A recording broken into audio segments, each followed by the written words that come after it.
नमस्कार, मैं हूं सत्यपाल और आप देख रहे हैं CWB हिंदी न्यूज।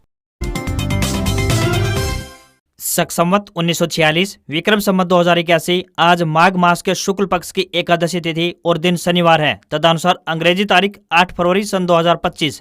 सबसे पहले आज की सुर्खियां। लाडो लक्ष्मी योजना अपडेट। हरियाणा के मुख्यमंत्री नायब सिंह सैनी का बड़ा फैसला। लाडो लक्ष्मी योजना को लेकर आई बड़ी अपडेट। हरियाणा में हाल ही में हुई 25,000 भर्तियों का रिजल्ट होगा रिवाइज, कोर्ट ने दिया आदेश।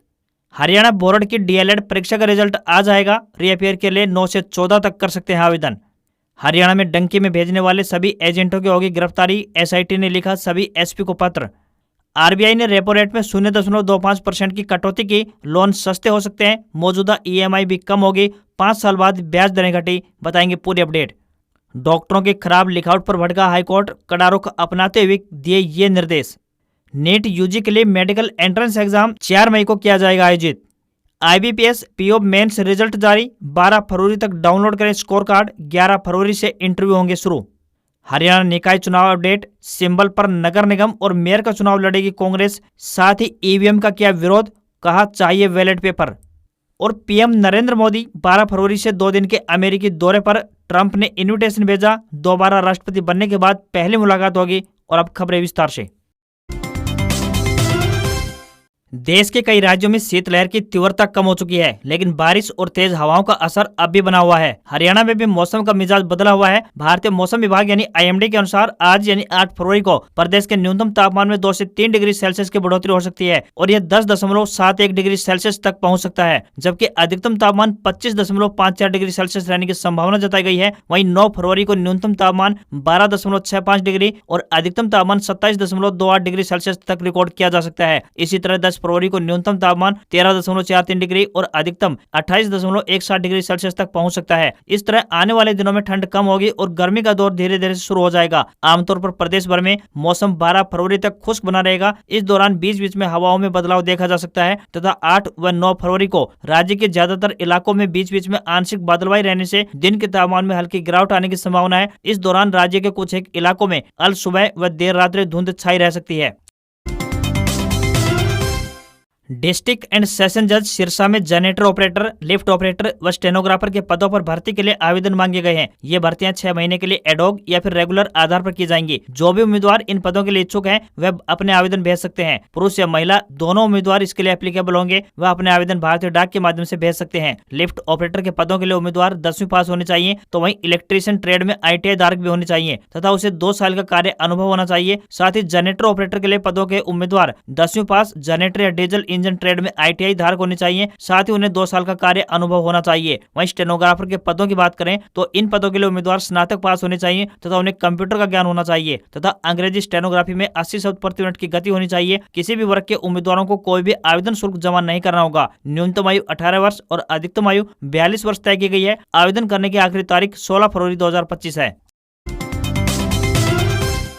पंजाब एवं हरियाणा हाईकोर्ट की तरफ से हरियाणा कर्मचारी चयन आयोग यानी HSSC को एक बड़ा झटका दिया गया है। कोर्ट की तरफ से हरियाणा कर्मचारी चयन आयोग को JEE, क्लर्क, कांस्टेबल पुरुष और महिला और CET ग्रुप 56 व 57 की भर्ती का रिजल्ट संशोधित करने का आदेश दिया गया है। हाईकोर्ट ने यह निर्णय उन अभ्यर्थियों के पक्ष में दिया है जिनकी उम्मीदवारी पिछड़ा वर्ग प्रमाण पत्र पुराने होने की वजह से रद्द कर दी गई थी। जस्टिस जगमोहन बंसल ने इन उम्मीदवारों के दावों पर विचार करने की मांग संबंधी सभी याचिकाओं को स्वीकार कर लिया है। याचिकाकर्ताओं का कहना है कि सरकार के पास परिवार पहचान पत्र यानी कि PPP का अगर पूरा डाटा उपलब्ध है तो उससे उनकी जाति की पुष्टि आसानी से की जा सकती थी, पर ऐसा नहीं किया गया और उनकी उम्मीदवारी रद्द कर दी गई, जो कि गलत है। हाईकोर्ट ने सभी रद्द किए गए आवेदनों पर पुनर्विचार करने के बाद फिर से रिजल्ट जारी करने के आदेश दिए हैं। हरियाणा कर्मचारी चयन आयोग की तरफ से अक्टूबर महीने में 25,000 पदों का परिणाम जारी किया गया था। कोर्ट के इस फैसले से इन सभी पदों के परिणाम पर प्रभाव पड़ेगा।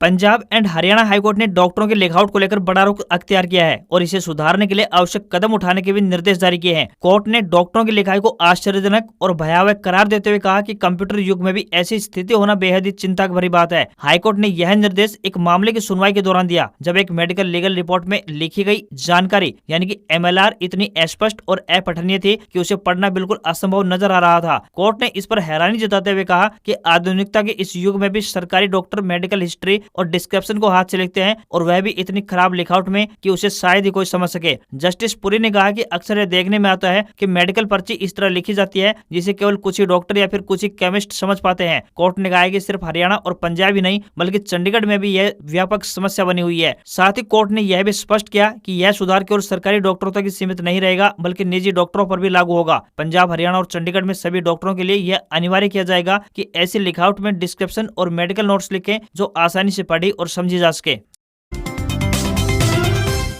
हरियाणा विद्यालय शिक्षा बोर्ड द्वारा डीएलएड प्रवेश वर्ष 2023-25 के प्रथम वर्ष यानी नियमित का परिणाम आज शनिवार 8 फरवरी को घोषित किया जाएगा। छात्र अध्यापक अपना परिणाम बोर्ड की आधिकारिक वेबसाइट www.bses.org.in पर देख सकेंगे। बोर्ड ने साथ ही रीअपियर के लिए नामांकन की डेट व फीस की भी घोषणा कर दी है। शिक्षा बोर्ड के सचिव अजय चोपड़ा ने शुक्रवार को बताया कि अगस्त से अक्टूबर 2024 में आयोजित इस परीक्षा की परफॉर्मेंस शीट संबंधित शिक्षण संस्थानों की लॉगिन आईडी पर भेजी जाएगी। रीअपियर छात्रों के लिए अगली परीक्षा फरवरी-मार्च 2025 में होगी। इसके लिए 9 से 14 फरवरी तक ऑनलाइन आवेदन किया जा सकता है। उन्होंने बताया कि परीक्षा शुल्क प्रति विषय 800 रुपए निर्धारित किए गए हैं। एक से अधिक विषयों में रीअपियर के लिए प्रति विषय 200 रुपए अतिरिक्त देय होंगे, जबकि अधिकतम शुल्क 2000 रुपए प्रति छात्र प्रति अध्यापक तय किया गया है। सचिव ने कहा है कि जो छात्र अध्यापक अपनी उत्तर पुस्तिकाओं की पुनः जांच या फिर पुनर्मूल्यांकन करवाना चाहते हैं वे परिणाम घोषित होने की तिथि से 20 दिन के भीतर निर्धारित शुल्क के साथ ऑनलाइन आवेदन कर सकते हैं। बोर्ड ने स्पष्ट किया है कि निर्धारित तिथि के बाद किसी भी आवेदन पर विचार नहीं किया जाएगा। हरियाणा के फरीदाबाद में 38वां इंटरनेशनल सूरजकुंड हस्तशिल्प मेला 7 फरवरी को शुरू हो गया है। केंद्रीय टूरिज्म मंत्री गजेंद्र शेखावत और सीएम नायब सिंह सैनी ने इसका उद्घाटन किया। इस मेले में 42 देशों के 648 कलाकार हिस्सा ले रहे हैं, जिसमें मिस्र, Ethiopia, Syria, Afghanistan, Belarus, Myanmar समेत कई अन्य देशों के कलाकार शामिल हैं। इस बार मेले में ओडिशा और मध्य प्रदेश की स्टेट थीम रखी गई है। मेले में 3 विशेष पैवेलियन बनाए गए हैं, जिनमें गोवा और ओडिशा के पैवेलियन मुख्य आकर्षण के केंद्र होंगे। मेला 23 फरवरी तक चलेगा। मेले में कई तरह के स्टॉल लगाए गए हैं। इन्हीं में से एक स्टॉल जेल विभाग की तरफ से भी लगाया गया है, जहां पर कैदियों के हाथ से बनी हुई चीजें मिल रही हैं। साथ ही आर्मेनिया से भी एक महिला पहुंची है जो कि छोटे छोटे पत्थरों से बने लॉकेट बेच रही है, जो लोगों को काफी पसंद आ रहे हैं। साथ ही सूरजकुंड मेले की एंट्री टाइम और टिकट रेट की बात करें तो सुबह 10 बजे से लेकर रात 7 बजे तक एंट्री रहेगी। आम दिनों में 120 रुपए की टिकट मिलेगी, तो वहीं वीकेंड पर 180 रुपए की टिकट मिलेगी। स्टूडेंट्स और वरिष्ठ नागरिकों को वीकेंड पर 50% की छूट दी जाएगी। साथ ही डीएमआरसी की सारथी ऐप से टिकट खरीद सकते हैं। मेले के एंट्री गेट पर स्थित काउंटर से भी टिकट ले सकते हैं। विदेश में बसने और डॉलर कमाने का सपना दिखाकर भोले भाले युवाओं से लाखों रुपए ठगने वाले कबूतरबाज एजेंटों के खिलाफ कैथल पुलिस ने सख्त कार्रवाई की है। बीते 2 वर्षों में 168 मामले दर्ज किए गए हैं, जिनमें से 133 आरोपियों को गिरफ्तार किया जा चुका है। पुलिस के अनुसार ये एजेंट युवाओं को अवैध तरीके से विदेश भेजने का लालच देकर मोटी रकम वसूलते हैं, लेकिन कई बार ये सफर उनकी जान पर भारी पड़ जाता है। कैथल जिले के कलाय क्षेत्र और गाँव मटोर के कई युवक डंकी रूट के चक्कर में अपनी जान गंवा चुके हैं। साल 2023 में गाँव मटोर के मलकीत की मैक्सिको बॉर्डर पर गोली मारकर हत्या कर दी गई थी। हाल ही में गांव मटोर के 6 युवाओं को एजेंटों ने मोटी सैलरी का लालच देकर रूस यूक्रेन युद्ध में भेज दिया, जहां रवि नाम के युवक की गोली लगने से मौत हो गई। केवल कैथल ही नहीं बल्कि पूरे हरियाणा के हजारों युवा अवैध तरीके से विदेश जाने के लिए एजेंटों को लाखों रुपए दे चुके हैं। इनमें से कई तो अपनी मंजिल तक पहुंच भी नहीं पाए और कुछ की मौत की खबर उनके घर वालों तक पहुंची। पीड़ित परिवारों को अपने बेटों के शव तक वापस मंगवाने के लिए प्रशासन से गुहार तक लगानी पड़ी। वहीं डीएसपी सुशील प्रकाश ने बताया कि साल 2023 में 97 मामले दर्ज किए गए, जिनमें से 89 आरोपी गिरफ्तार हुए। वहीं 2024 में अब तक 71 मामले दर्ज हुए हैं, जिनमें 44 आरोपी गिरफ्तार हुए हैं। डीएसपी ने कहा कि कबूतरबाजी के नाम पर भोले भाले युवाओं से ठगी करने वाले एजेंटों को किसी भी सूरत में बख्शा नहीं जाएगा। पुलिस लगातार ऐसे गिरोह के खिलाफ कार्रवाई कर रही है और आगे भी यह मिशन जारी रहेगा। डीएसपी सुशील प्रकाश ने युवाओं को सतर्क रहने और सही प्रक्रिया से विदेश जाने की सलाह दी। उन्होंने कहा कि विदेश जाने के लिए सही एजेंट और कानूनी तरीकों को अपनाएं, पैसा, समय और सुरक्षा तीनों का ध्यान रखें।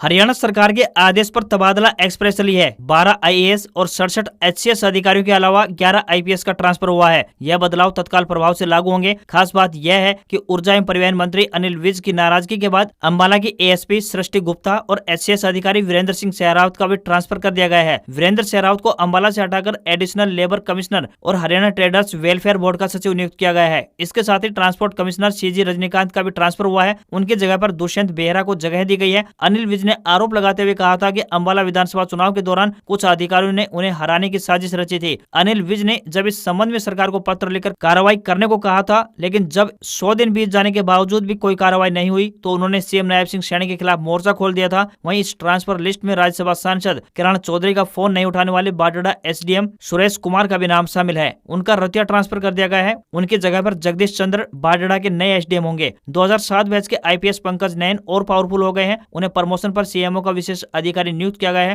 पहले भी वे पूर्व मुख्यमंत्री मनोहर लाल खट्टर के भी विशेष अधिकारी रह चुके हैं। हरियाणा सरकार के एक वरिष्ठ अधिकारी ने कहा है कि ये फेरबदल प्रशासनिक कार्यों को अधिक कुशल और प्रभावी बनाने के उद्देश्य से किया गया है।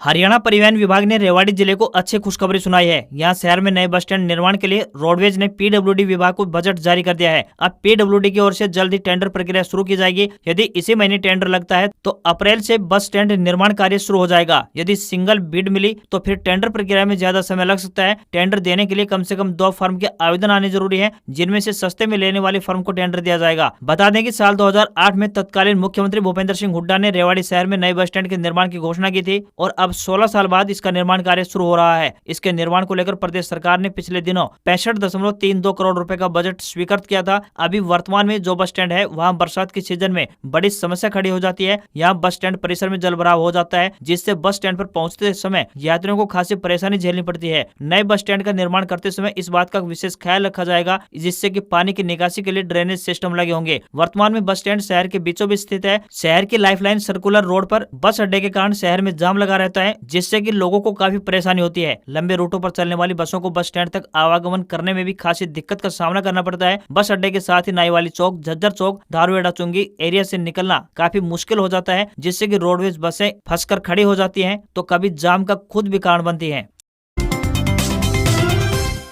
केंद्रीय रेल बजट में हरियाणा को कई रेलवे प्रोजेक्ट्स की सौगात मिली है। कई नई रेलवे लाइन बिछाई जाएंगी, जबकि कुछ रेलवे लाइनों का दोहरीकरण किया जाएगा। इसी कड़ी में भिवानी डोब बाली रेलवे लाइन का दोहरीकरण शुरू हो चुका है। वहीं काठुआ से नारनौल के बीच रेलवे लाइन दोहरीकरण का लगभग आधा काम पूरा हो चुका है। 714 करोड़ रुपए की लागत राशि से रोहतक से पानीपत रेलवे लाइन का भी दोहरीकरण किया जाएगा। फिरोजपुर बठिंडा जाखल हिसार और अस्थल बोहर से रेवाड़ी रेलवे लाइन को भी डबल किया जाएगा। वहीं चूरू सादलपुर ब्रॉडगेज लाइन पर लोनी समदारी भीलडी के बीच सेक्शन पर 330 किलोमीटर रेलवे लाइन पर काम शुरू हो गया है। वहीं मनेहरू से भवानी खेड़ा के बीच 32 किलोमीटर के रेलवे ट्रैक बिछाने का काम चल रहा है। दिल्ली से सोहना नू फिरोजपुर जिरका अलवर रेल मार्ग पर 104 किलोमीटर लंबी रेलवे लाइन बिछाई जाएगी। वहीं हिसार से सिरसा वाया अग्रोहा फतेहाबाद होते हुए नई रेलवे लाइन बिछेगी। वहीं पानीपत से मेरठ के बीच रेलवे ट्रैक बिछाया जाएगा। पलवल से न्यू परथला के बीच 3.5 किलोमीटर ट्रैक बिछाकर कनेक्टिविटी प्रदान की जाएगी। अब यमुनानगर से यात्री ट्रेन के जरिए सीधे चंडीगढ़ पहुंच सकेंगे। यमुनानगर से वाया साडोरा नारायणगढ़ होते हुए चंडीगढ़ रेलवे ट्रैक की काफी समय से मांग उठ रही थी। इससे लोगों को अब अंबाला जाने की आवश्यकता नहीं पड़ेगी। 91 किलोमीटर लंबे इस ट्रैक के शुरू होने के बाद यात्री सीधे चंडीगढ़ पहुंच सकेंगे। हरियाणा के मुख्यमंत्री नायब सिंह सैनी ने हाल ही में लाडो लक्ष्मी योजना को लेकर एक बड़ा अपडेट दिया है। उन्होंने बताया कि इस योजना को विधानसभा के आगामी बजट सत्र के बाद लागू किया जा सकता है। सीएम सैनी ने कहा कि इस योजना के तहत महिलाओं को हर महीने 2100 रुपए की आर्थिक सहायता दी जाएगी। यह वादा भाजपा ने अक्टूबर 2024 में चुनाव से पहले किया था। अब सरकार ने इसे लागू करने की पूरी योजना बना ली है और बजट में इस योजना के लिए प्रावधान किया जाएगा। मुख्यमंत्री नायब सिंह सैनी ने कहा कि लाडो लक्ष्मी योजना के तहत राज्य की महिलाओं को हर महीने 2100 रुपए की आर्थिक सहायता दी जाएगी। यह योजना हरियाणा विधानसभा चुनाव 2024 से पहले भाजपा के चुनावी घोषणा पत्र का हिस्सा थी। सीएम सैनी ने बताया कि इस योजना को लागू करने के लिए राज्य सरकार ने सभी तैयारियां पूरी कर ली हैं और इसे विधानसभा के बजट सत्र में शामिल किया जाएगा। साथ ही उन्होंने यह भी पुष्टि की कि भाजपा सरकार संकल्प पत्र में किए गए सभी वादों को पूरा करने के लिए प्रतिबद्ध है। योजना की शुरुआत के बाद राज्य सरकार इस पर निगरानी रखेगी ताकि यह सुनिश्चित किया जा सके कि इसका लाभ जरूरतमंद महिलाओं तक पहुंचे। इस योजना के लागू होने से राज्य की महिलाएं आर्थिक रूप से सशक्त होंगी, खासकर उन परिवारों में जो आर्थिक दृष्टि से कमजोर हैं। JSW MG इंडिया ने कॉम्पैक्ट SUV एस्टर का 2025 मॉडल भारत में लॉन्च किया है। इसमें पहले की तरह पर्सनल AI असिस्टेंट और level 2 advanced driver assistant system यानी ADAS के साथ 49 से ज्यादा सेफ्टी फीचर्स मिलते हैं। अपडेटेड कार के मिड वेरिएंट साइन और सिलेक्ट में नए फीचर जोड़े गए हैं। अब साइन वेरिएंट में पैनोरामिक सनरूफ और 6 स्पीकर साउंड सिस्टम दिया गया है। इससे MG एस्टर अपने सेगमेंट में 12.5 लाख रुपए से कम कीमत में पैनोरामिक सनरूफ देने वाली पहली SUV है। वहीं एस्टर सिलेक्ट वेरिएंट में अब 6 एयरबैग और लेदर शीट अपहोल्स्ट्री शामिल की गई है। इससे MG एस्टर की कीमत भी बढ़ी है। हालांकि इसकी शुरुआती कीमत की बात करें तो अब भी 10 लाख रुपए एक्स-शोरूम पैन इंडिया ही है। Astor shine petrol manual variant 36,000 रुपए महंगा हो गया है। वहीं सिलेक्ट मैनुअल और ऑटोमेटिक वेरिएंट की कीमत 38,000 रुपए बढ़ी है। अन्य वेरिएंट की कीमत में कोई बदलाव नहीं हुआ है। भारत में इसका मुकाबला किया Seltos, Hyundai Creta, Maruti Grand Vitara, Toyota Hyryder, Honda Elevate, Volkswagen Titan और स्कोडा कुसाक से होगा। पीएम नरेंद्र मोदी 12 और 13 फरवरी को अमेरिका दौरे पर रहेंगे। वे अमेरिकी राष्ट्रपति डोनाल्ड ट्रंप के न्योते पर अमेरिका जा रहे हैं। विदेश सचिव विक्रम मिस्त्री ने शुक्रवार को यह जानकारी दी है। ट्रंप के दोबारा राष्ट्रपति बनने के बाद मोदी की यह पहली मुलाकात होगी। मोदी फ्रांस की यात्रा खत्म करने के बाद 12 फरवरी की शाम को वाशिंगटन DC पहुंचेंगे। वे 14 फरवरी तक रहेंगे। पीएम इस दौरान अमेरिकी बिजनेसमैन और भारतवंशी समुदाय से भी मुलाकात कर सकते हैं। पीएम और राष्ट्रपति ट्रंप के बीच 27 जनवरी को बातचीत हुई थी। ट्रंप के दोबारा राष्ट्रपति बनने के बाद यह पहली बार था जब दोनों ने बातचीत की थी। इस बातचीत के बाद ही ट्रंप ने खुलासा किया था कि मोदी फरवरी में व्हाइट हाउस आ सकते हैं। पीएम मोदी 12 फरवरी को फ्रांस सरकार की तरफ से आयोजित VVIP डिनर में भी शामिल होंगे। मोदी 12 फरवरी को मार्सिले में फ्रांसीसी राष्ट्रपति इमैनुअल मैक्रों से द्विपक्षीय चर्चा करेंगे। इस दौरान एरोस्पेस, इंजन और पनडुब्बियों की डील को लेकर उनकी बातचीत हो सकती है। इसके अलावा परमाणु ऊर्जा पर भी चर्चा हो सकती है। प्रधानमंत्री नरेंद्र मोदी की यह 7वीं फ्रांस यात्रा होगी। मोदी इससे पहले 13 जुलाई 2023 को फ्रांस दौरे पर गए थे।